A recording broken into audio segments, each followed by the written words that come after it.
साष्टांग वंदन किया और वहां से चल दिया और महेंद्र पर्वत पर पहुंच गए जहां परशुराम जी महाराज रहते थे और उनके चरणों में जाकर के साष्टांग वंदन किया। कहां से आए बालक? तो परिचय देते समय हमारे यहाँ अपने पिता का, अपने गोत्र का नाम उच्चारण किया जाता है। उसने भी अपने गोत्र का नाम उच्चारण किया। शतुराममुपागम्य शिरसाभिप्रणम्य च ब्राह्मणो भार्गवोऽस्मीति गौरवेनाभ्यगच्छत। हे भगवान, मैं भार्गव वंशी ब्राह्मण कुल में उत्पन्न होने वाला कर्ण हूं, आपकी शरण में आया हूं। ब्रह्मास्त्र की शिक्षा प्राप्त करना चाहता हूं। अन्य शिक्षा तो मैंने आपके शिष्य द्रोणाचार्य से प्राप्त की, पर आपका नाम मैंने गुरुदेव से बहुत बार सुना, इसलिए मैंने विचार किया। ये नहीं बताया कि उन्होंने मुझे मना कर दिया, आपके द्वारा प्राप्त करना चाहता हूं। तत्र कर्णस्य वशतो महेंद्र स्वर्ग सन्निभे गंधर्वे राक्षसे यक्षे देवी चासीत समागम। वहां रहते रहते वहां देवता भी आते थे उनसे मिलने के, दर्शन करने के लिए। यक्ष भी आते थे, किन्नर भी आते थे, गंधर्व भी आते थे। सबसे परिचय हो गया कर्ण का। और एक बार वो समुद्र के किनारे भ्रमण कर रहे थे, उसी समय किसी वेद पाठी अग्निहोत्री ब्राह्मण की गाय उधर से जा रही थी। भ्रमवश हिंसक जीव समझ करके उसने बाण चला दिया और गाय का वध हो गया। बस यहीं से कर्ण के जीवन में अनर्थ प्रारंभ हो गया। गौवध हमारे यहां बहुत, जिसके अंदर 33 कोटि देवताओं का निवास हो, उसका वध कोई सामान्य वध नहीं है। गाय की महिमा हम नहीं जानते। संपूर्ण देवता भगवान से प्रार्थना करते हैं, गाव में अग्रतः संतो, गाव में संतु पृष्ठतः, गाव में हृदय संतो, गवाम मध्य वशाम्यहं। हे भगवान, ऐसी कृपा करो, गाय मेरे आगे हो, गाय मेरे पीछे हो, गाय मेरे दाहिने बाएं हो, गाय मेरे हृदय में विद्यमान हो, मैं हमेशा गायों के बीच में निवास करूं, ऐसी कृपा करो। स्कंद पुराण का श्लोक है। स्कंद पुराण में बहुत से श्लोक हैं। एक श्लोक तो स्कंद पुराण में गायों के बारे में 2 बार आया। गोभी विप्रेश वेदेश शतिभि सत्यवादिभि अलुब्धे दानशीलेश सप्तता धार्यते महि अथवा सप्तभिर्धार्यते महि। इस पृथ्वी के नीचे 7 खंबे बताए हैं व्यास जी ने। उन 7 खंभों में जिन्होंने इस धरती को धारण कर रखा है, सबसे बीच का खंबा है गौ माता। सबसे बीच का खंबा क्या है? गौ माता। और बीच वाले खंबे में सबसे ज्यादा भार है। उसके बाद में दूसरे नंबर का खंबा वेद पाठी ब्राह्मण। गोभी विप्रेश वेदेश, चारों वेद भी एक खंबे। गोभी विप्रेश वेदेश सती भी, सती सावित्री माताएं जो पातिव्रत धर्म की महिमा का सांगोपांग पालन करती, वो पतिव्रताएं माताएं भी इस पृथ्वी का एक खंबा बनकर के धरती को धारण करने में सहायता प्रदान करती। इतनी क्षमता उनके अंदर है। सत्यवादी भी, सदा सत्य बोलने वाले महापुरुष भी इस धरती को धारण करने वाले एक खंबे के रूप में काम करते हैं। अलुब्धे दानशीलेश, और छठा खंबा है, 5वां खंबा अलुब्धे, जिसको जीवन में कभी लोभ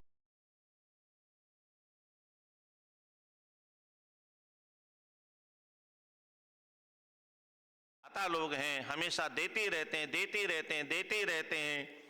ऐसे दान देने वाले दाता लोग इस पृथ्वी के खंबे के रूप में काम करते हैं। ये श्लोक स्कंद पुराण में 2 बार आया। एक बार काशी खंड में आया है। इसका तात्पर्य क्या है? आज ये 7 खंबे जर्जर हो गए। 7 खंबे आज जर्जर हो गए, रुग्ण हो गए, कमजोर हो गए, शक्तिहीन हो गए। गायों को तो हमारी सरकार ने विदेशों से बीज ला करके जर्सी बना दिया। जो लोग वर्ण शंकर होते हैं वो किसी को भी ईमानदारी से उसके वंश का नहीं, उसको भी वर्ण शंकर बनाने की योजना बनाते हैं। और इसलिए गेहूं को भी वर्ण शंकर बना दिया, चावल को भी वर्ण शंकर बना दिया, आम को भी बना दिया, सेव को भी, किसी को नहीं छोड़ा। अब भला बताओ हमारा मन, हमारी बुद्धि, हमारी इंद्रियां हमारे अनुकूल कैसे चले, शास्त्रानुकूल आचरण कैसे करे। हम सब कुछ अभक्ष्य भक्षण करते हैं। ऊपर से यूरिया का प्रयोग, जहर, हर वस्तु में जहर का प्रयोग, उत्पादन बढ़ाने के लिए धरती माता के अंदर किसान, जिसको धरती पुत्र बोलते हैं लोग। अच्छा, कोई पुत्र अपनी मां को जहर खिलाएगा? पर आज का किसान धरती माता को जहर खिलाता है अधिक से अधिक उत्पादन करने के लिए। गाय को सुई लगा करके दूध निकालता है, गाय के बछड़े को अंगूठा देके मार देता है। तो गायों की बड़ी महिमा है। एक श्लोक और अद्भुत आया स्कंद पुराण में, गवाम दृष्ट्वा नमस्कृत्वा कृतं चैव प्रदक्षिणाम प्रदक्षिणी कृतास्तेन सप्तदीप वसुंधरा। गाय का दर्शन हो जाए तो क्या करना चाहिए? सबसे पहले गाय के चरणों में प्रणाम करना चाहिए। गवाम दृष्ट्वा नमस्कृत्वा, और उसके बाद में गाय की परिक्रमा करनी चाहिए। क्या फल मिलेगा उससे? बोले गाय की परिक्रमा जिसने कर ली उसने सप्तद्वीपवती पूरी पृथ्वी की परिक्रमा करने का फल प्राप्त कर लिया। इतनी महिमा है। पर हम चूंकि शास्त्र को नहीं जानते तो कौन गाय को परिक्रमा करता है, जानते ही नहीं हम। गाय की कितनी महिमा है। येषाम खुरोत्थितो रेणु गंगा जल समम भवेत। कार्तिकेय भगवान कहते हैं व्यास जी से,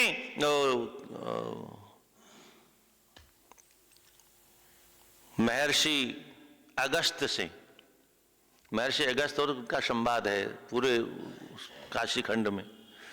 तो महर्षि महाराज कार्तिकेय जो भगवान शिव जी के प्रथम पुत्र हैं, जो क्रौंच पर्वत पर रहते हैं दक्षिण में, उनके साथ बैठ करके चर्चा हो रही है। तो वो कहते हैं ये अद्भुत महिमा है, और ये महिमा चूंकि हम जानते नहीं गायों के विषय में, और इसलिए अज्ञान के वश होकर के हम नाना प्रकार के अपराध गायों के साथ करते हैं। तो गाय का खंभा भी कमजोर हो गया। ब्राह्मणों के पास में शिक्षा ब्राह्मणों की रही नहीं। धारा 30 में सुनते हैं कि कोई भी हिंदू अपने धार्मिक ग्रंथों को स्कूल में नहीं पढ़ा सकता। धारा 30A में निर्देश है कि बाकी सब लोग अपने धार्मिक ग्रंथों को पढ़ा सकते हैं। हमारे देश में हमारे विरुद्ध कानून चल रहा है, पर कोई आवाज उठाने वाला है नहीं। मैकालिक शिक्षा पढ़ करके कोई विद्वान कैसे बन सकता है? कोई ब्राह्मण उच्च कोटि का विद्वान, धर्मात्मा, ज्ञानी कैसे बन सकता है? और मैकाले की शिक्षा पढ़ करके, वो सिनेमा देख करके कोई साधु भी कैसे बन सकता है? आज जहां विकृतियां हैं उसका कारण केवल ब्राह्मण नहीं है, उसका पतन हो गया है। केवल साधु हमें दिखता है कि इसका पतन हो गया, इसका पतन का मूल कारण है मैकाले की शिक्षा और ऊपर से सिनेमा का तांडव। इतनी गंदगी देखने के बाद में कोई साधु कैसे बन सकता है? बनेगा तो नकली बनेगा हमारी तरह से, असली तो बन नहीं सकता। स्वामी जी जैसा साधु कैसे बनेगा? हैं? स्वामी जी के जमाने में सिनेमा नहीं चला था। नारायण नारायण।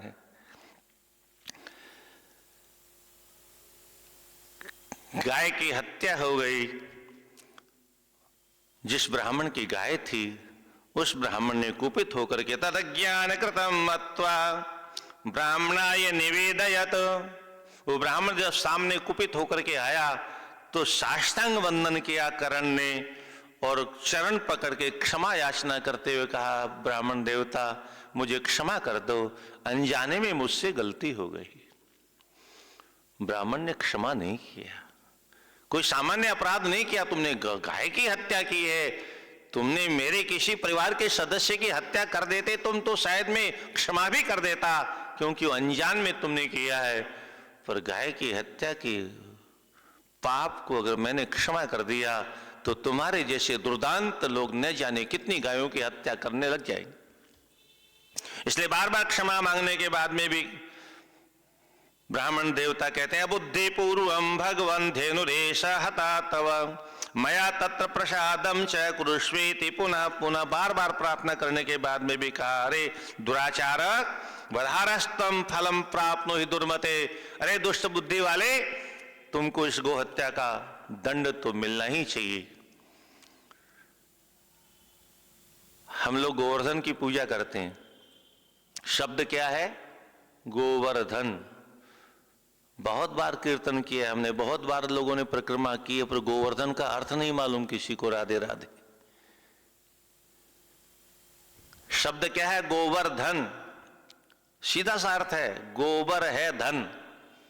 धन क्या है? गोबर। गाय का जो गोबर है वही धन है। अब आप कहोगे ये कैसे हो सकता है? हम लोग भोजन कहां से प्राप्त करते हैं? धरती माता से। तो धरती माता का भी तो कोई भोजन होगा ना। धरती माता हमें भोजन देती है, सब कुछ देती है। वह धरती माता, नेता लोग भारत माता की जय, भारत माता की जय, भारत माता की जय बोलते हैं, इनको पता नहीं भारत माता की जय क्यों बोलते हैं। अरे धरती माता हमें सब पदार्थों को प्रदान करती है, माँ की तरह से हमारा लालन पालन करती है, अपनी गोद में खिलाती है, खाने की, पीने की, कपड़े की, लत्ते की, चम्मच की, थाली की, सोने की, चांदी की सारी व्यवस्था करती है। राधे राधे। कोई ऐसी वस्तु है ही नहीं जो मनुष्यों से नहीं पशु पक्षियों को भी काम आती हो। देवताओं के लिए भी यजन करने के लिए अगर यज्ञ सामग्री है तो धरती माता ही देती है। दूध दही घी भी धरती माता ही देती है। पुष्प फल फूल मूल कंद सब कुछ धरती माता ही देती है। पर कुछ लोग आज भी हैं धरती पर जो कहते हैं भारत माता की जय नहीं बोलेंगे, वो कृतज्ञ लोग हैं। क्या वो उपकार को मानते ही नहीं। सूर्य भगवान का प्रकाश सभी लेते हैं पर सूर्य को नमस्कार हम नहीं करेंगे। हमारे यहाँ तो सारे देवता हैं, वायु देवता है, पवन देवता है, जल देवता है, धरती देवता है, अग्नि देवता है। इन देवताओं के बिना तो हमारा काम चलता ही नहीं। और सभी देवताओं का प्रयोग करते हैं पर मानते नहीं देवताओं को। तो कृतज्ञ लोग हैं। तो बहुत प्रार्थना करते, गोवर्धन। गोवर्धन है, कैसे धन है? हम धरती माता का दिया हुआ जीवन में प्रयोग करते हैं और धरती माता का भोजन गोबर है। धरती माता का भोजन गोबर है। अब तो यूरिया डलने लग गई, जहर भोजन बना दिया लोगों ने, तो धरती जहर उगलने लग गई। शुद्ध गोबर जहां पर जिस धरती को प्राप्त होता है उस गोबर से जो धन प्राप्त होता है, जो अन्न प्राप्त होता है, वही तो धन है। इस धरती का एक नाम है वसुंधरा। क्या नाम है? वसुंधरा। अर्थ क्या है इसका? वसुंधार्येति वसुंधरा। वसु माने धन, जो सभी प्रकार के धनों को धारण करे उसका नाम वसुंधरा है। ये धरती माता है। इस धरती माता और गाय, गो का अर्थ धरती भी होता है, गो का अर्थ इंद्रियां भी होता है, गो का अर्थ गाय भी होता है, गो का अर्थ धरती माता भी होता है। तो ऐसी धरती माता का स्वरूप धारण करने वाली गाय का तुमने विनाश किया है। इसलिए न विस्पर्धसे नित्यं यदर्थं घटसे निशं युद्धतस्तेन ते पाप भूमि चक्रम ग्रसिष्यति। अरे पापी, जिसके साथ में तुम ईर्ष्या करते हो, स्पर्धा करते हो, जिसको मारने के लिए तुम बार बार संकल्प करते हो, जिससे तुम जलते रहते हो और नाना प्रकार की चेष्टाएं करते रहते हो, उसको मारने की योजनाएं बनाते रहते हो, जिस समय उसके साथ में तुम्हारा युद्ध होगा उस समय धरती तुम्हारा पहिया निगल जाएगी। ये शाप देती है। कर्ण ने बहुत प्रार्थना की। शाप देने के बाद में भी कर्ण ने बहुत सी धन दौलत, हीरे मोती मणि माणिक्यों का भंडार ब्राह्मण के चरणों में अर्पण कर दिया। और तब भी ब्राह्मण कहता है नहीं में व्याहृतम कुर्यात् सर्वलोकोपि केवलम गच्छ वा तिष्ठ वा यद्वा कार्यम ते तद समाचर।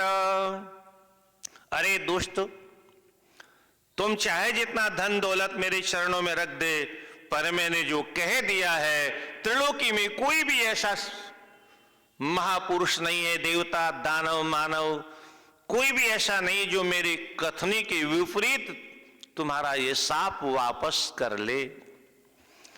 ये शक्ति थी ब्राह्मणों में। कब? आज नहीं। आज तो हम रोज झूठ बोलते हैं। ब्राह्मण का शाप क्यों लग जाता था? आज हमारा शाप क्यों नहीं लगता है? अगर आज हमारा शाप लगे तो पूरा गोरखपुर साफ करवा दे हम, क्या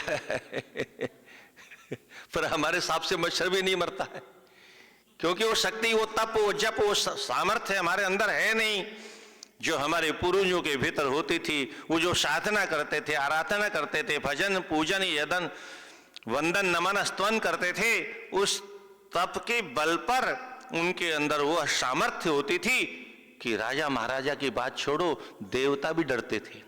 देवताओं की बात छोड़िए, भगवान भी डरते थे।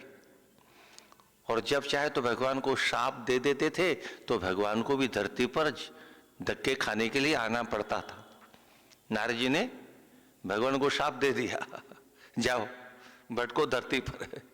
मेरी पत्नी का तुमने, मैं पत्नी बनाना चाहता था, विवाह नहीं होने दिया, जाओ तुम्हारी पत्नी का भी हरण हो जाएगा। हालांकि साधु को शाप देना आता नहीं है? अगर सचमुच में शाप देना होता तो कैसा होना था?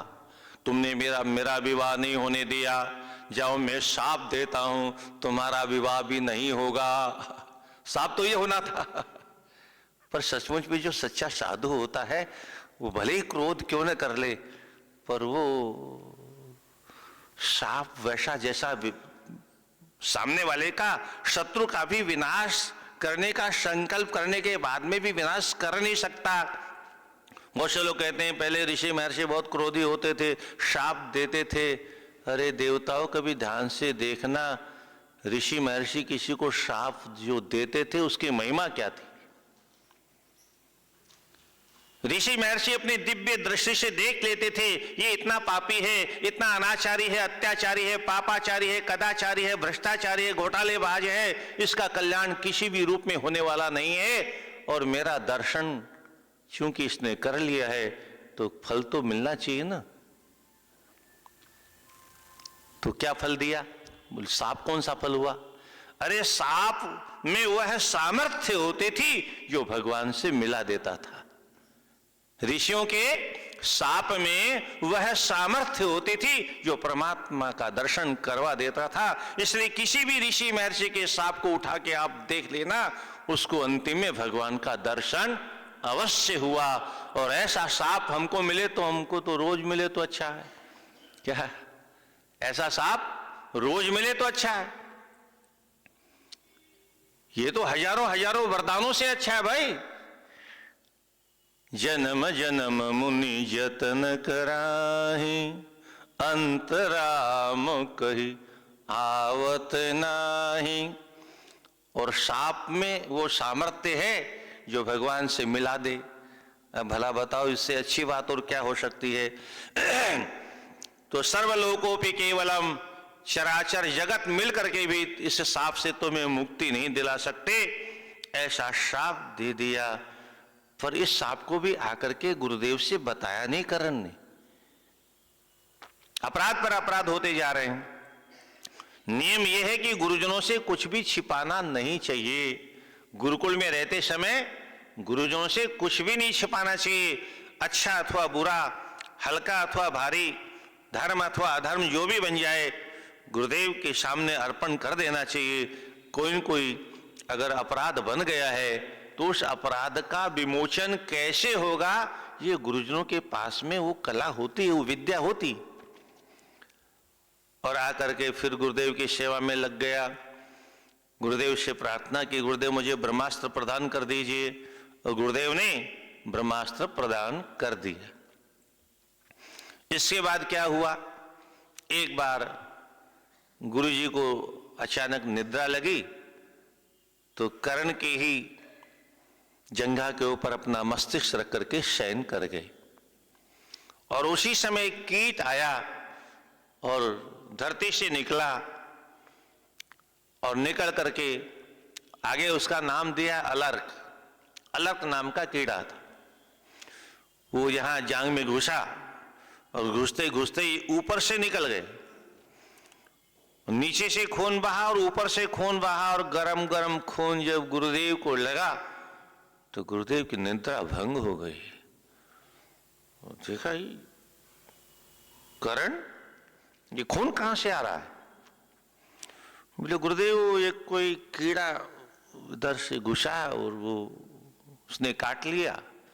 गुरुदेव ने देखा इतना लंबा घाव, और जो ही कीड़े के ऊपर गुरुदेव की दृष्टि पड़ी, ये देखिए ऋषियों की दृष्टि, ये प्रभाव है ऋषियों का। किसी अभागे पापात्मा को देख भी ले तो उसका उद्धार हो जाए। व्यासी महाराज कहते हैं येषाम संस्मरणात् पुंसः सद्य शुद्धन्ति विग्रह किम पुनः दर्शना स्पर्श पाद शोच सनादि भी। महापुरुषों का अगर कोई नाम भी ले ले गृहस्थ व्यक्ति तो उसका घर उसी क्षण पवित्र हो जाता है। ये महिमा है भक्तों के, भगवान के भक्तों के नाम की ये महिमा है। तो नाम लेने मात्र से वही फल मिलता है जो भगवान के नाम का जप करने का फल मिलता है। और दर्शन हो जाए तो फिर कहना ही क्या। और दर्शन के बाद में वाणी रूपी अमृत कानों के प्यालों के द्वारा पीने को मिल जाए तो फिर कहना ही क्या।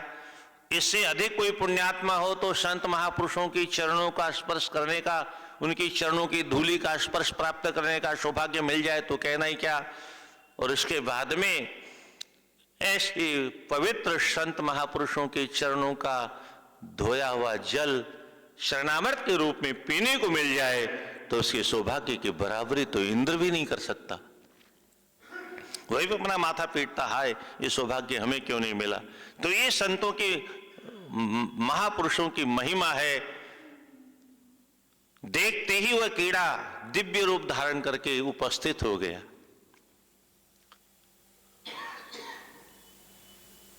परशुराम जी ने कहा तुम कौन हो? तो उसने अपना परिचय दिया। महाराज सो अब्रवीद अहम मासम प्रागधंसो नाम महासुरः पुरा देवयुगे तात भृगोस्तुल्यवया इव।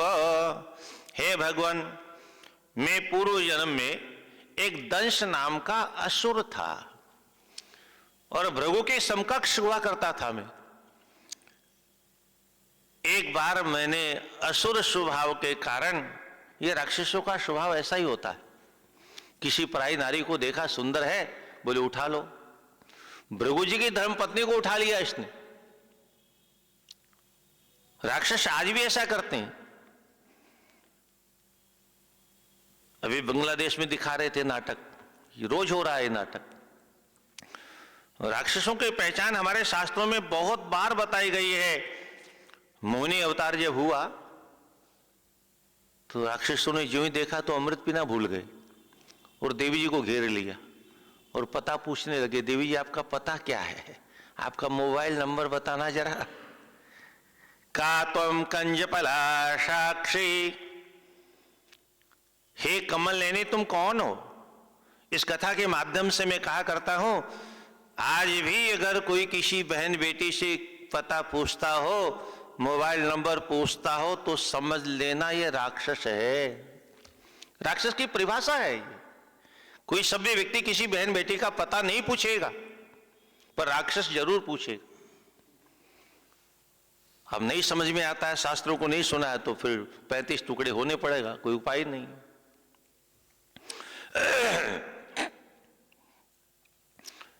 अब्रवीहि क्षमां क्रोधः तव पूर्व पितामहः मूत्रश्लेषाश्मशन पाप निर्यम प्रतिपश्यते।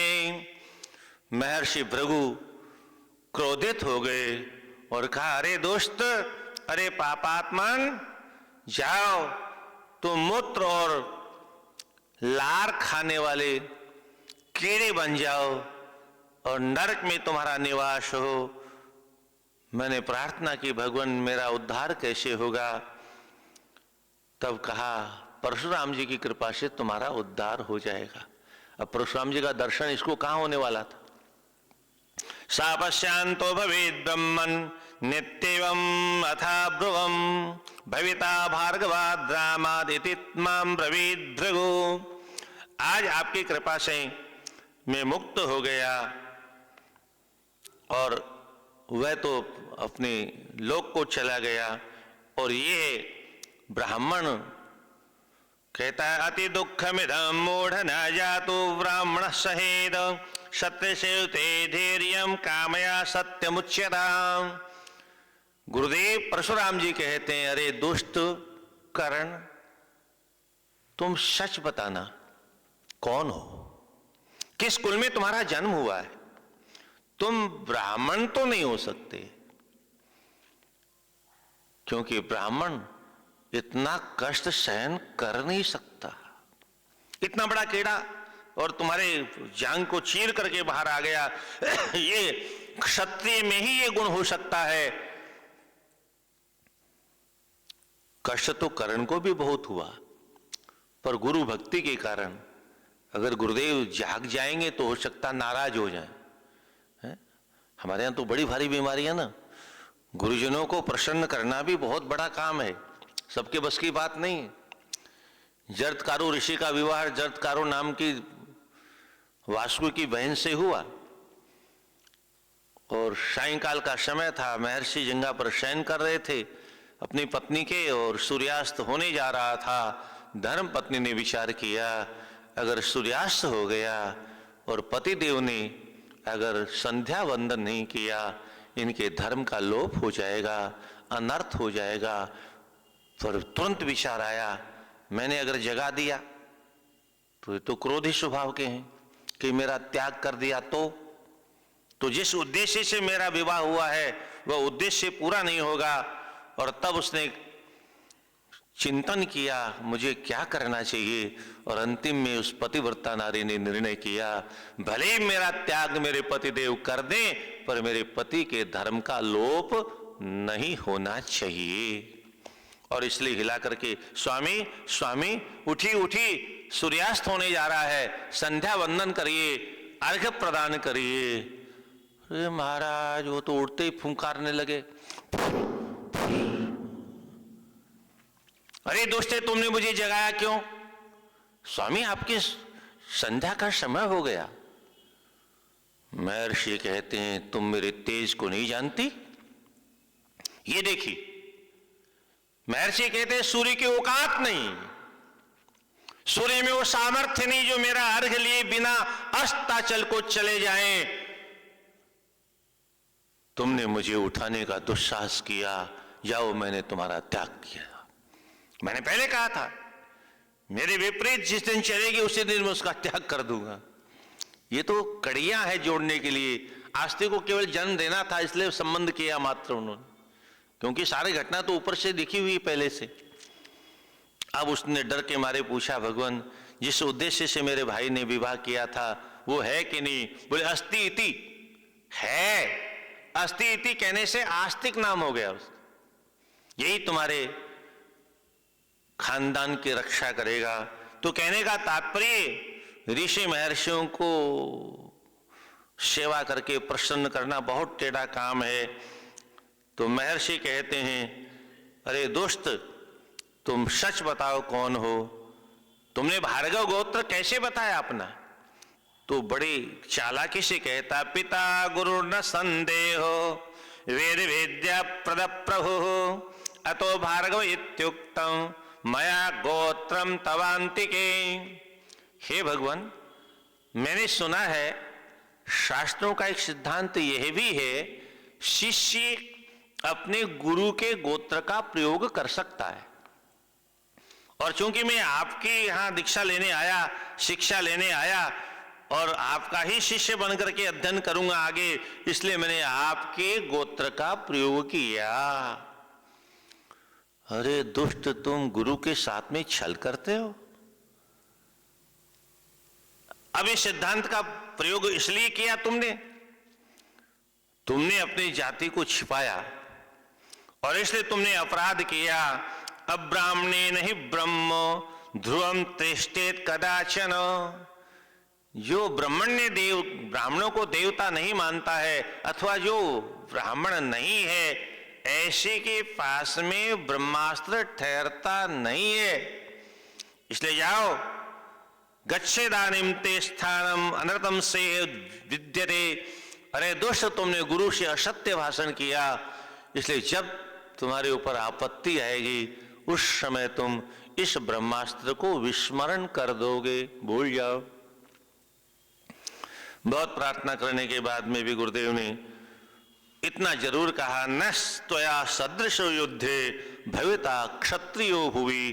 तुमने मेरी बहुत सेवा की है, इसलिए एक आशीर्वाद देता हूं, तुम्हारे बराबर कोई दूसरा क्षत्रिय योद्धा नहीं होगा। पर वो अंतमति सो गति, अंत में अगर अंत भला तो सब भला, अब अंत ही बिगड़ गया तो फिर क्या फायदा आशीर्वाद से। तो इस प्रकार से कर्ण को श्राप मिला और इसके बाद में एक बार कर्ण ने कलिंग देश में जो राजा थे उन राजा की कन्या का हरण कर लिया। स्वयंवर में गया था, जैसे भीष्म पितामह ने अंबा अंबिका अंबालिका का हरण किया, अपने लिए नहीं किया, अपने मित्र दुर्योधन के विवाह के लिए किया और जबर से दुर्योधन के साथ में उसका विवाह करा दिया। उस समय बहुत बड़े बड़े योद्धाओं से युद्ध हुआ, उसी में जरासंध भी आए हुए थे। इसने कर्ण ने जरासंध को भी हरा दिया और जरासंध के पैर को पकड़ के फाड़ने का प्रयास किया। जरासंध ने कहा मैं मारा जाऊंगा और इसलिए हाथ बढ़ा के कहा, मित्र आओ, मित्रता कर लो मुझसे। और फिर इसने उनसे मित्रता कर ली। इस प्रकार से ये जरासंध के प्राणों की भीख उसे प्राप्त हो गई। इसके बाद में एक बार सूर्य भगवान कर्ण के पास में आए और कहा, बेटे देखो, इंद्र तुम्हारे पास में ब्राह्मण का वेश बना के आने वाला है और तुमसे तुम्हारा कवच और कुंडल मांगेगा। कल मैंने आपको कथा सुनाई थी, कैसे सहस्त्र कवच नाम का राक्षस था और कैसे 999 कवचों का नर और नारायण ने मिल करके उच्छेदन कर दिया। एक ही कवच शेष रह गया था। उस कवच के साथ वो सूर्य लोक में जाकर के सूर्य भगवान में प्रवेश कर गया और सूर्य भगवान ने जब कुंती के द्वारा अपने तेज का आधान किया तो कवच और कुंडल के साथ में ही वह राक्षस प्रकट हुआ। अब इंद्र को मालूम है कि ये कवच और कुंडल रहेगा तो अर्जुन के हाथों इसकी मृत्यु नहीं हो पाएगी। तो चूंकि पिता है कर्ण के अर्जुन के, इसलिए उनको बहुत चिंता है। सूर्य भगवान को पता चल गया कि ये इंद्र कवच कुंडल मांगने वाला है, तो आके समझाया, वो आएंगे तुम देना मत। बोले भगवान ये संभव नहीं, कर्ण के पास में कोई ब्राह्मण आए और हाथ फैलाए और कर्ण के मुख से ना निकल जाए, यह संभव ही नहीं है। भले मेरी मृत्यु को न हो जाए। कैसे कैसे है उदात्त चरित्र वाले महापुरुष थे हमारी धरती पर, आज क्या हो गया है हमारे यहां। धर्म की रक्षा करने के लिए हमारे पूर्वजों ने कितने संघर्ष की। मुगल काल में भी जब तलवारें चल रही थी, मंदिरों को तोड़ा जा रहा था, तब भी हमारे पूर्वजों ने सनातन धर्म की रक्षा की। आपने बचपन में देखा होगा, सबके माथे पर चोटी हुआ करती थी, देखा है ना। तो अब कौन, कोई रात में कोई औरंगजेब आया था क्या काटने के लिए? है कहां गई चोटी, कहां गई जनेऊ, कहां गई संध्या? सज्जनों, हमारा शास्त्र कदम कदम पर एक बात कहता है, बिना सिखा के, बिना सूत्र के कोई भी शुभ काम करने का अधिकार ही नहीं है। झक मारते रहो आप, पैंट पहन करके किसी पूजा करने का अधिकार नहीं है आपको, करते रहो आप, कोई फल मिलने वाला नहीं। भारतीय वेशभूषा का हमने त्याग कर दिया। कभी कभी मैं कहा करता हूं, आप जैसे लोगों से पूजा के समय तो धोती पहन लिया करो, घर में, पर लोग कहते हैं महाराज हम तो पूजा करते ही नहीं। तो करने वालों के लिए कहता हूं, जो नहीं करने वाले उनसे निवेदन करता हूं कि आप भी पूजा करना शुरू करो। आप करोगे तो आपकी संतान भी करेगी। अरे अपने पड़ोसियों से सीखो, कुछ उनको गुरु बना लो। वो अपने बच्चों को अपना धर्म ग्रंथ पढ़ाते हैं, और हमारे यहाँ की मम्मियाँ बच्चों को मोबाइल हाथ में दे देती हैं। कैसे धर्म की रक्षा होगी? तो इंद्र आएगा, मांगेगा, देना नहीं। बोले नहीं प्रभु, भले ही मेरा जीवन समाप्त हो जाए, पर कर्ण की प्रतिज्ञा है, जो मांगेगा वही दूंगा। सूर्य की बात भी नहीं मानी। देखो, एक बच्चे का दर्शन हुआ कथा में आज है। बच्चों को तो लोग लेके इसलिए आते नहीं, पता नहीं कोई बाबा जी बन जाए कथा सुन करके। अरे आप लोग मत घबराओ, बाबा जी बनना इतना सरल नहीं है।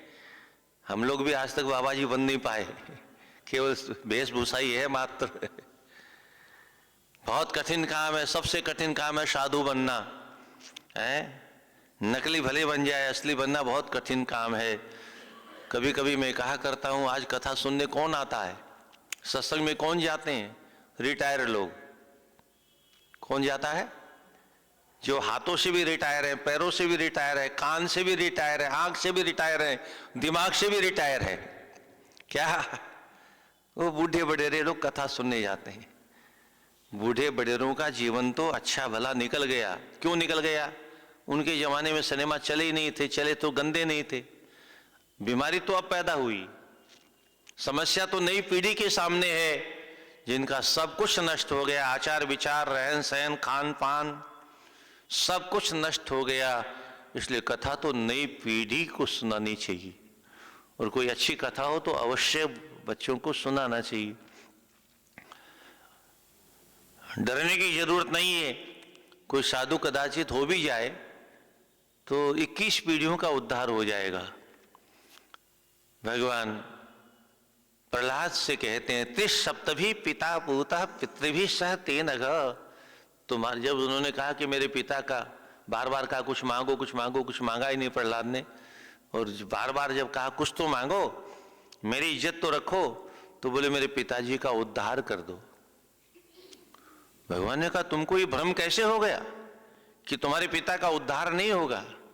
बोले प्रभु, उसने आपके भक्त को बहुत सताया, आप बहुत क्रोधी थे उनके ऊपर, तो मुझे डर लगता है कि मेरे पिता का उद्धार में कोई बाधा उपस्थित हो जाए। भगवान कहते हैं, अरे वाह पगले, तुम्हारे जैसे धर्मात्मा भक्त जहां उत्पन्न होते हैं उनकी तो 21 पीढ़ियों का उद्धार हो जाता है। ये 21 पीढ़ियां कौन कौन सी होती हैं वो भी सुन लीजिए। 7 पीढ़ी हमसे लेकर के हमारे नीचे की, 7 पीढ़ी हमारे पिता से लेकर ऊपर की, और चूंकि संतान में मां का हिस्सा भी है, पिता से ज्यादा हिस्सा है, इसलिए मां के कुल की, मां से लेकर के उसकी कुल की 7 पीढ़ियों का उद्धार हो जाता है। इस प्रकार से त्रिसप्तभी पिता पूतः पितृभि सहते नगः। धर्मात्मा बालक जिस कुल खानदान में उत्पन्न हो जाता है, 21 पीढ़ियों का उद्धार हो जाता है। हम आप धन दौलत इकट्ठा करके अपना भी उद्धार नहीं कर सकते। महल मकान दुकान कल कारखाने कोठियां बना करके अपना भी उद्धार नहीं कर सकते। संतान का उद्धार क्या करेंगे? कभी कभी हम पूछते हैं, आपसे पूछें ध्रुव कैसे थे जी, अच्छे थे कि बुरे थे? हैं? अच्छा, सुदामा जी कैसे थे, अच्छे थे कि बुरे थे? बोलो ना, अच्छे थे। आप में से कोई बनना चाहेगा? ना, ये नहीं चाहेंगे। पड़ोसी का बेटा सुदामा बन जाए तो चलेगा, हमारा बेटा तो द्वारकाधीश बने, ध्रुव पड़ोसी का बेटा बने है? एक मैया बोली, महाराज कोई ऐसी विद्या है कि हमारा बेटा श्रवण कुमार जैसा हो जाए? क्या कहा? हमारा बेटा श्रवण कुमार जैसा बन जाए, ऐसी कोई विधि है, अनुष्ठान है? मैंने कहा मैया है। महाराज बता दीजिए। हमने कहा आप अपने पति को श्रवण कुमार बना दीजिए, आपका बेटा श्रवण कुमार हो जाएगा। क्या? अपने पति को श्रवण कुमार बनाओ। अपने पति को तो कहते उनके साथ मुझे रहना ही नहीं है और खुद श्रवण कुमार चाहते हो, ये कैसे होगा भाई?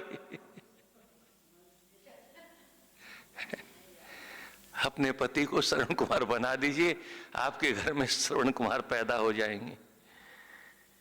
खुद तो शूर्पणखा जैसा आचरण करते हैं और आशा करते हैं श्रवण कुमार जैसा बालक हो जाए, कैसे संभव है? इंद्र आए, कवच कुंडल मांग के ले गए। जाते जाते सूर्यदेव ने कहा अगर तुम नहीं मानते हो, कवच कुंडल तुमको अगर देने ही पड़े तो कम से कम बदले में कुछ तो मांग लेना। तब वो शक्ति मांगी जो अर्जुन के लिए संभाल के रखी थी, पर नटखट तो नटखट ही ठहरे। उस शक्ति को जो अर्जुन के लिए संभाल के रखी थी, भगवान ने एक दिन घटोत्कच को बुला लिया आधी रात में, और घटोत्कच ने जो उपद्रव किया, ओ दुर्योधन को लगा बस अब गया, प्राण गया गया गया। अरे बोले करण, बोले बोलो मित्र, अरे बोले तुम मित्र कहते हो और मेरी जान जा रही है, वो शक्ति काहे को रखे हो? बोले अर्जुन के लिए रखा हूं। अरे बोले मैं तो मर ही जाऊंगा तो शक्ति क्या करेगी तुम्हारी? मेरे मरने के बाद में शक्ति क्या काम आएगी? उस शक्ति को चला दो। बोले तुम कहते हो तो चला देते हैं। और ठाकुर जी ने उस शक्ति को घटोत्कच के ऊपर नष्ट करवा दिया। अब भगवान बहुत खुश हो गए। हाँ, इतने प्रसन्न हुए कि उनकी प्रसन्नता छिपी नहीं। भीम ने कहा मेरा बेटा मर गया और आप खुशी से नाच रहे हो, ये क्या है? द्वारकाधीश जी, आपकी बात समझ में नहीं आई, आपको दुखी होना चाहिए था। भगवान ने कहा भीम, तुम्हारा तो बेटा चला गया, अगर इस शक्ति को मैं यहां पर प्रयोग नहीं करवाता तो मेरा मित्र अर्जुन चला जाता, तो फिर तुम्हारा क्या होता? अपने मित्र अर्जुन को बचाने के लिए मैंने शक्ति का प्रयोग करवाया है। तो जिसके रक्षक भगवान है उसको कौन बाल बांका करेगा?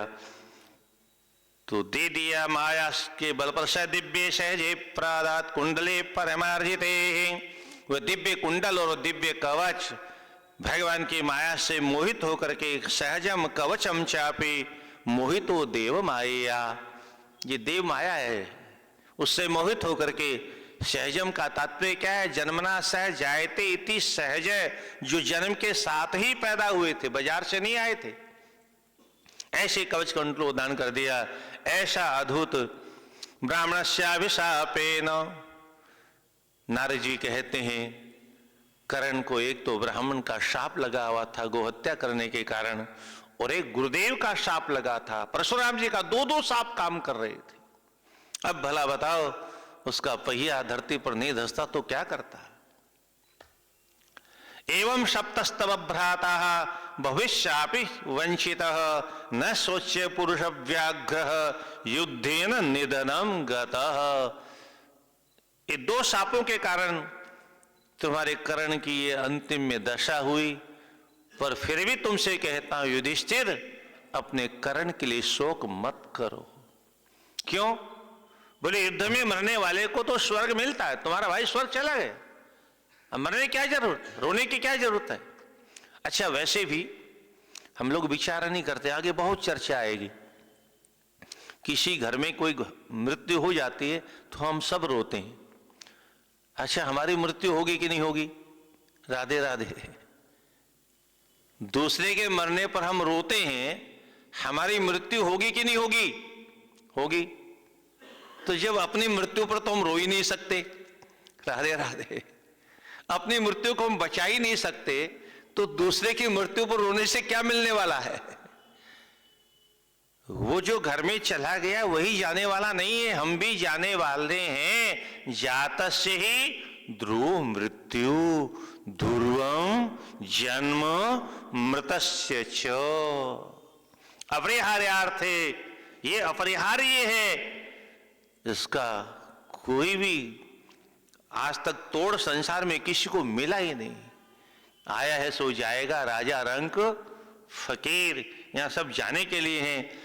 हाँ, दुनिया को दिखाने के लिए रोना पड़े तो भले ही रो देना, पर हमारे यहाँ तो नारद जी की मैया मर गई सांप काटने से, तो नारद जी ने भगवान को धन्यवाद दिया।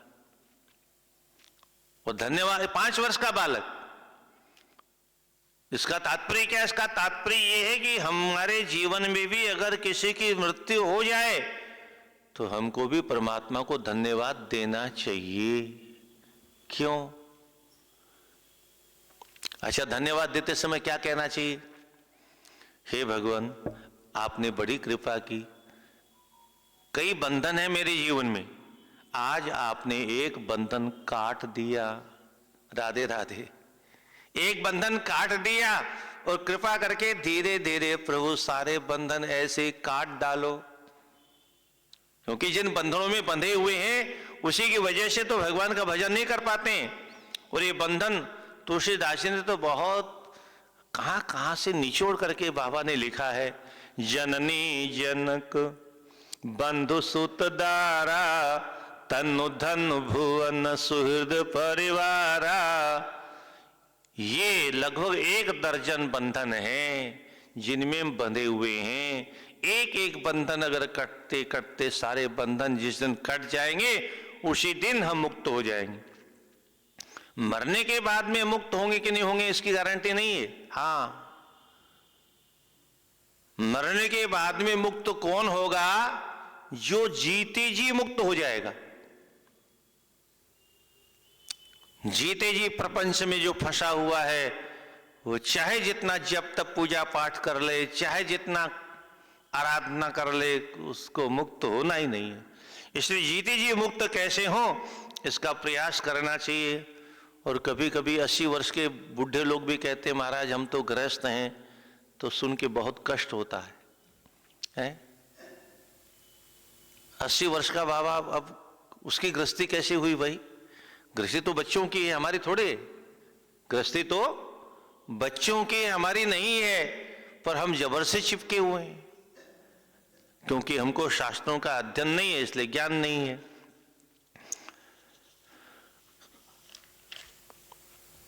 इसलिए हे युधिष्ठिर, शोक करना बंद कर दो। युधिष्ठिर का शोक बंद नहीं हुआ तो कुंती माता ने आकर के समझाया। युधिष्ठिर महाबाहो नैनम शोचितुमर्हसि, जय शोक महाप्राज्ञ शृणुचेदम बचो मम। हे युधिष्ठिर, तुम धर्मराज हो, धर्मात्मा हो, धैर्यवान हो, मेरी बात सुनो, शोक का परित्याग कर दो। देखो, मैं स्वयं कर्ण को बताने गई थी कि मैं तुम्हारी मां हूं, ये तुम्हारे 5 भाई हैं। और केवल मैंने नहीं बताया था, स्वयं उसके पिता भगवान सूर्य ने आकर के परिचय दिया। फिर भी उसकी जिद उसको खा गई। यर्वाच्यम हित कामेन सुहृदाम हितमिच्छताः, यदा दिवाकरेणोक्तम स्वाप्नोन्ते मम चाग्रतः। मेरे सामने आकर के उन्होंने निवेदन कहा था सावधान हो जाओ, फिर भी कर्ण की बुद्धि मारी गई थी। क्यों? को न कुसंगति पाए न साई, रही न नीच मत्ते चतुराई। कुसंग के कारण, चाहे कितना भी बड़ा कोई ध्यानी ज्ञानी क्यों ना हो, पर अगर जीवन में कुसंग हो गया तो समझ लो अब अनर्थ होने वाला है, अब पतन होने वाला है। एक और बीमारी है, सद्गुण तो जल्दी आते नहीं और दुर्गुणों के लिए प्रयत्न करने की आवश्यकता नहीं होती। पतन मनुष्य का सहज स्वभाव है, उन्नति, ऊपर उठना, ये तो हिमालय पर्वत की चोटी पर चढ़ना है, उसके लिए तो बहुत परिश्रम करने की आवश्यकता है। सद्गुण तो हिमालय पर्वत की चोटी समझ लो आप, तो वहां तक पहुंचने के लिए तो बहुत परिश्रम करना पड़ेगा। समय भी चाहिए, परिश्रम भी चाहिए, साहस भी चाहिए, धैर्य भी चाहिए, संसाधन भी चाहिए। अच्छा, जो ऊपर चढ़ा हुआ है पहाड़ पर, उसको नीचे उतरने के लिए भी, गिरने के लिए भी कोई परिश्रम की जरूरत है क्या? बस थोड़ा सा पैर फिसल जाए, राधे राधे,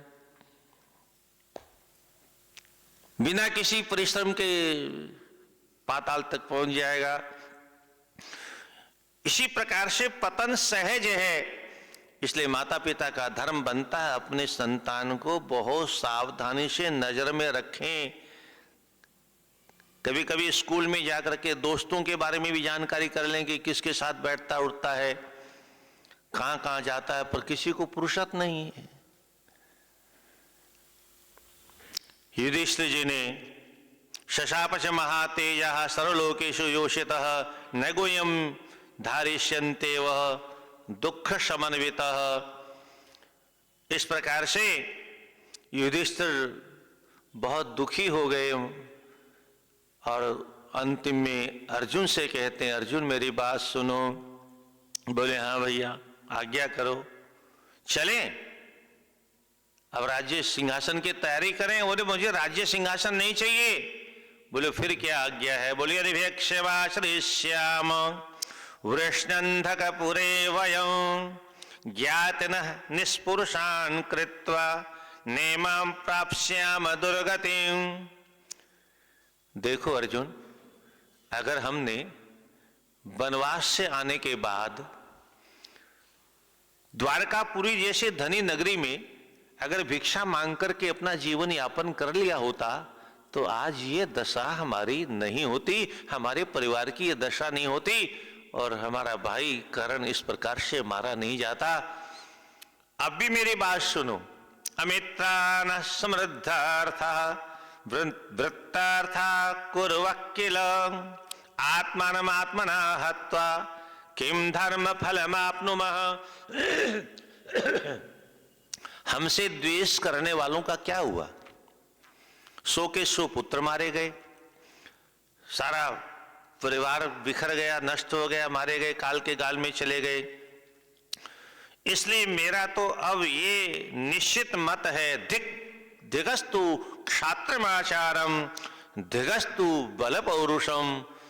युधिष्ठिर ने क्षत्रिय धर्म को धिक्कार किया।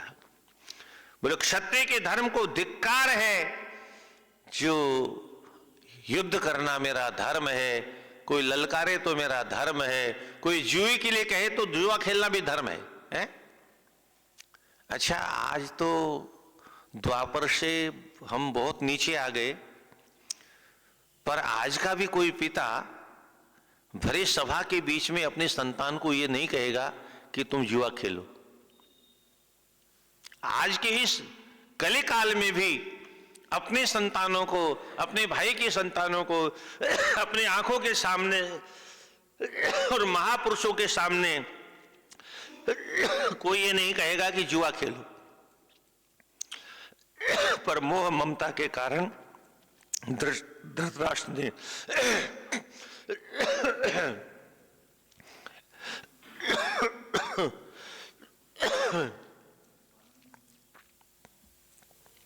ऐसा अपराध किया।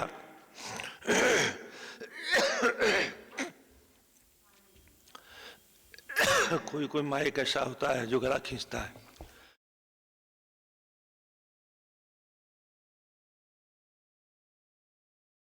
आप लोग थोड़ा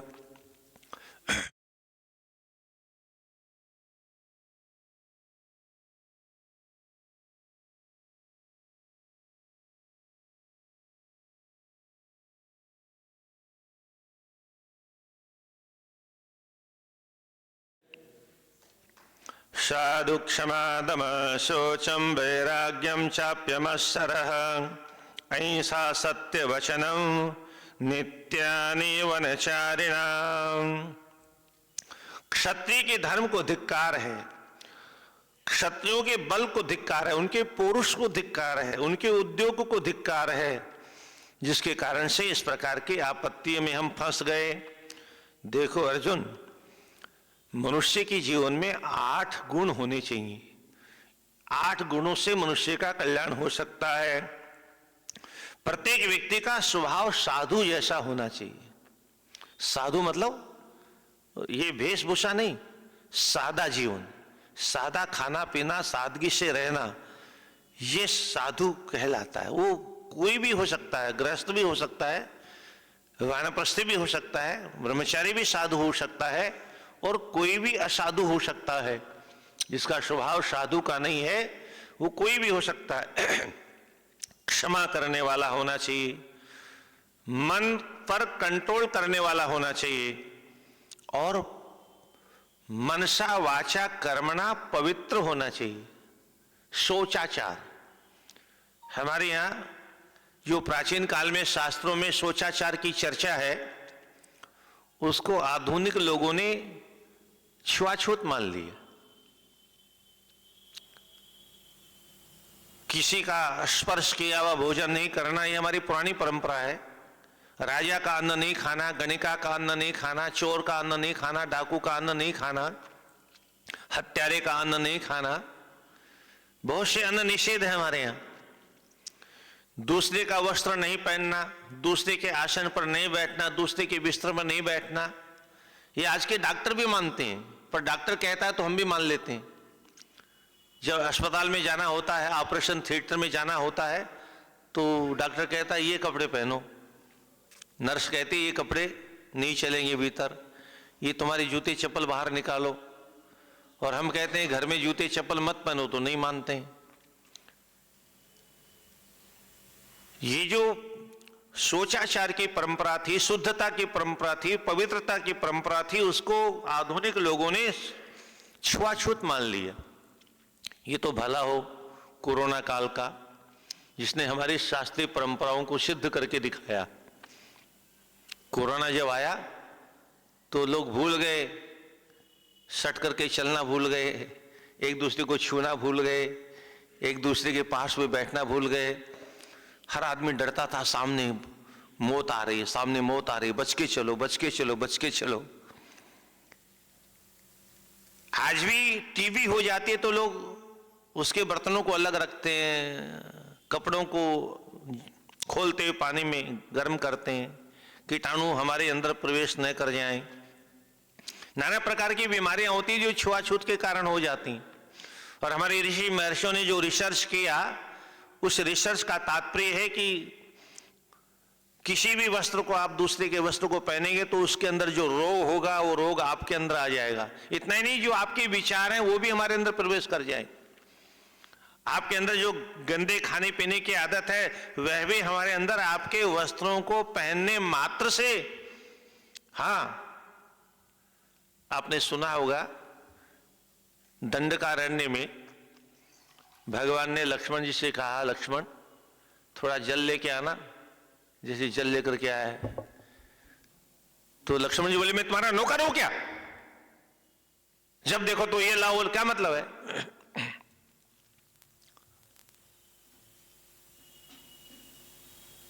भगवान ने कहा ये लक्ष्मण को क्या हो गया? फिर तुरंत ध्यान किया, हो ये दंडकारण्य की महिमा है, यहाँ की मिट्टी की महिमा है, यहाँ के राक्षसों की वातावरण जो बनाया उन्होंने उसकी महिमा है। तो बोले चलो यहाँ तो इसको कुछ बोलना नहीं, अगले वाले जंगल में देखेंगे। पर भगवान को थोड़ा सा उस मिट्टी का परीक्षण करने के लिए थोड़ा सा अपने पीताम्बर में वहां की मिट्टी रख ली, और उसके बाद में आगे जंगल में जाके बोले, लक्ष्मण हाँ प्रभु अभी लाया, कहना नहीं पड़ता था, जल लेके आ गए। फिर उस मिट्टी को वहां बिछाया, और बिछाने के बाद में कहा लक्ष्मण जी खड़े हो जाओ। लक्ष्मण जी वहां खड़े हो गए, और फिर कोई आज्ञा दी तो फिर वही कहा, मैं तुम्हारा नौकर हूं क्या? ये भूमि की महिमा है। जहां पर रात दिन हिंसा होती रहती है, उस हिंसक वातावरण में कोई साधु भी प्रवेश कर जाएगा तो हिंसक बन जाएगा। वाल्मीकि रामायण में कथा तो लंबी है, पर छोटे रूप में आपको बताऊं। जब भगवान राम ने प्रतिज्ञा कर ली कि मैं राक्षसों को मारूंगा, तो माता जी नाराज हो गई। माँ तो माँ होती है, माँ तो माँ होती है, चाहे कैसा भी दुष्ट बेटा हो, माँ के लिए तो वो अच्छा ही होता है। तो माँ नाराज हो गई। बड़ी लंबी चर्चा है, और माँ ने कहा भगवान मनुष्य के अंदर 3 दोष होते हैं, एक तो असत्य भाषण करना, एक अकारण किसी से युद्ध करना, और एक पराई नारी की ओर बुरी नजर से देखना। आप में दो दोष तो नहीं है, आप असत्य नहीं बोलते हो, आप पर नारी की ओर नहीं देखते हो, पर तीसरा दोष आप में आ गया, अकारण किसी से बैर करना, ये दोष आप में आ गया। इसलिए मेरा आपसे निवेदन है, आप इस प्रतिज्ञा का त्याग कर दो। और सुनिए मेरी प्रार्थना, ये जो धनुष बाण आपने धारण कर रखे हैं, ये साधु वेश में अच्छे लगते हैं क्या? वेश तो हमारा साधु का है, तापस वेश विशेष उदासी, 14 वर्ष राम वनवासी। तो तपस्वी का वेश धारण कर रखा है, ऊपर से धनुष बाण ले रखा है। तो कृपा करके 14 वर्ष जब पूरे हो जाएं, तब तक कि आप धनुष कहीं रख दीजिए, बाण कहीं रख दीजिए, तरकस कहीं रख दीजिए, 14 वर्ष के बाद में धारण कर लेना। शास्त्रों की कैसी अद्भुत मर्यादाएं हैं। भगवान राम भगवती को से कितना स्नेह करते हैं, ये कहने का विषय नहीं है, ये वाणी का विषय नहीं है, पर महर्षि वाल्मीकि लिखते हैं, अप्यहम जीवितम जया त्वां वासेति च लक्ष्मणा न च प्रतिज्ञा संसृत्य ब्राह्मणेभ्योऽपि विशेषतः। सीते मेरी बात ध्यान से सुनो, अगर कहीं अवसर आ जाए और मुझे अपने प्राणों को न्योछावर करना पड़े तो मैं अपने प्राणों को न्योछावर तो कर सकता हूं, और सुनो, कहीं आवश्यकता पड़ जाए तो मैं तुम्हारा भी त्याग कर सकता हूं। लक्ष्मण जैसे प्रिय भ्राता का भी त्याग कर सकता हूं, पर मैंने जो प्रतिज्ञा की है, और विशेष करके ब्राह्मणों के बीच में जो प्रतिज्ञा की है, मैं राक्षसों को मारूंगा, इस प्रतिज्ञा का त्याग नहीं कर सकता। मैं क्षत्रिय हूं। ये तपस्वी का वेश तो मैंने मजबूरी में मां के कहने से लिया है। मैं कोई तपस्वी नहीं हूं, साधु नहीं हूं, सन्यासी नहीं हूं, मैं क्षत्रिय हूं। और क्षत्रिय का धर्म होता है मरते दम तक अपने अस्त्र शस्त्रों को अपने साथ में रखना। महाभारत में क्या यही तो हुआ? जयद्रथ के कार्यकाल में सूर्यास्त हो गया, अर्जुन ने हथियार रख दिया, चिता पर बैठ गया। भगवान बोले, अर्जुन क्या कर रहे हो? तुम क्षत्रिय हो, अंतिम श्वास तक अपने अस्त्रों को नहीं छोड़ना चाहिए। उठाओ धनुष बाण, धनुष बाण लेके बैठो। और धनुष बाण लेके जो बैठ गए तो ठाकुर जी ने वो तो नाटक कर रखा था। सो बादल हटाया, अरे बोले अर्जुन अर्जुन देखो देखो सूर्य दिख रहा, मारो। ठाकुर जी अपने भक्तों की कैसे रक्षा करते हैं, अपने शरणागतों की कैसे रक्षा करते हैं। सर्वधर्मान परित्यज्य मामेकम शरणं व्रज अहम त्वा सर्व पापेभ्यो मोक्षयिष्यामि मा शुचो। ये जो ठाकुर जी का वचन है अद्भुत है, उनकी प्रतिज्ञा है ये। पर दुर्भाग्य हमारा है कि हम मम्मी की शरण में जा सकते हैं, पापा की शरण में जा सकते हैं, दुश्मन की शरण में भी जा सकते हैं, पर भगवान की शरण में जा नहीं सकते।